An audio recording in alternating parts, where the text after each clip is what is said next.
दोस्तों, आज कहानी ऐसे शूरवीर की जिसे मरणोपरांत भी सेना ने रिटायर नहीं किया और जीवित मानते हुए आज भी उसे प्रमोशन देने के साथ वो सभी सुविधाएं देते हैं जो जीवित सैन्य अधिकारी को सेवा में रहते हुए दी जाती है।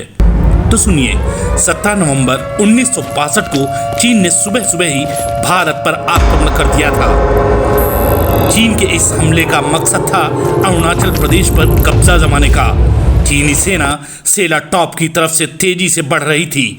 इस इलाके में चीनी सेना को रोकने के लिए गढ़वाल रेजिमेंट की 4वीं बटालियन की डेल्टा कंपनी के राइफलमैन जसवंत सिंह अपने साथियों के साथ तैनात थे। चीनी सैनिकों की तादाद भारतीय जवानों के मुकाबले बहुत ज़्यादा थी। आमने सामने की लड़ाई शुरू हो गई थी।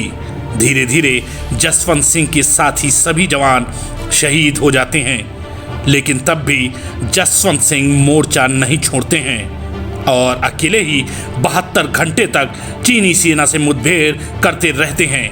जसवंत सिंह कभी एक बंकर से हमला करते हैं, कभी भाग कर दूसरे से और कभी तीसरे से। चीनी सेना को समझ में ही नहीं आता कि ऊपर मोर्चे पर सिर्फ एक ही जवान तैनात है। उन्हें लगता है कि मोर्चे पर कई भारतीय जवान उनसे मुकाबला कर रहे हैं। नूरानांग के इस युद्ध में जसवंत सिंह अकेले ही 300 चीनी सैनिकों को मौत के घाट उतार देते हैं।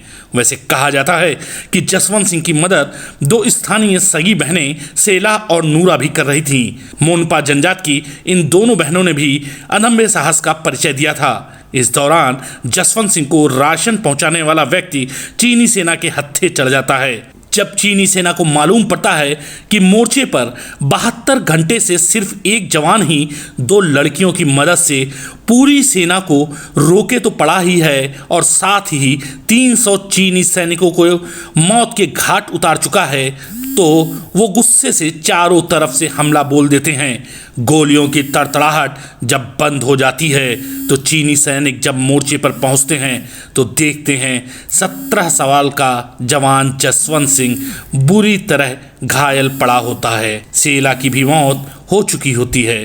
चीनी इतना झुंझलाए होते हैं कि कायरता की सारी हदें पार करते हुए जसवंत को फांसी दे देते हैं और उनका सिर काट कर लिए जाते हैं। हालांकि चीनी युद्ध खत्म होने के बाद पश्चाताप करते हुए जसवंत सिंह के सिर के साथ एक पीतल की प्रतिमा भी भारतीय सेना को वापस लौटा देते हैं। जसवंत सिंह जहां से मोर्चा लिए होते हैं उसका नाम जसवंत गढ़ रख दिया जाता है।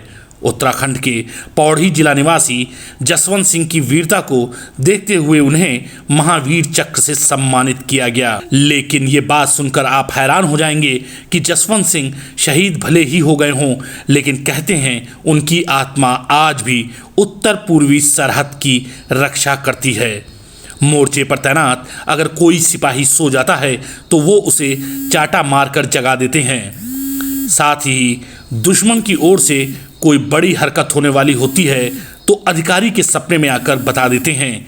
यही वजह है कि 1962 से अब तक जसवंत सिंह को अपनी सेवा से रिटायर्ड नहीं किया गया है। जिस स्थान पर उन्होंने मोर्चा संभाला था वहां पर उनकी याद में एक मंदिर बनाया गया है, जहां पर उनके इस्तेमाल की जाने वाली अधिकतर चीजें रखी गई हैं। इस रास्ते से गुजरने वाला चाहे जनरल हो या जवान, उन्हें श्रद्धांजलि दिए बिना आगे नहीं बढ़ता। जसवंत सिंह के मारे जाने के बाद भी उनके नाम के आगे स्वर्गीय नहीं लगाया जाता है। वह भारतीय सेना के अकेले सैनिक हैं जिन्हें मौत के बाद प्रमोशन मिलना शुरू हुआ। पहले नायक, फिर कैप्टन और अब वह मेजर जनरल के पद पर पहुंच चुके हैं। पराक्रम की ऐसी ही और कहानियां देखने के लिए प्लीज हमारे चैनल को लाइक, शेयर और सब्सक्राइब कीजिए और हाँ, नोटिफिकेशन का बेल जरूर दबाएं ताकि हर वीडियो आपको सबसे पहले मिल सके।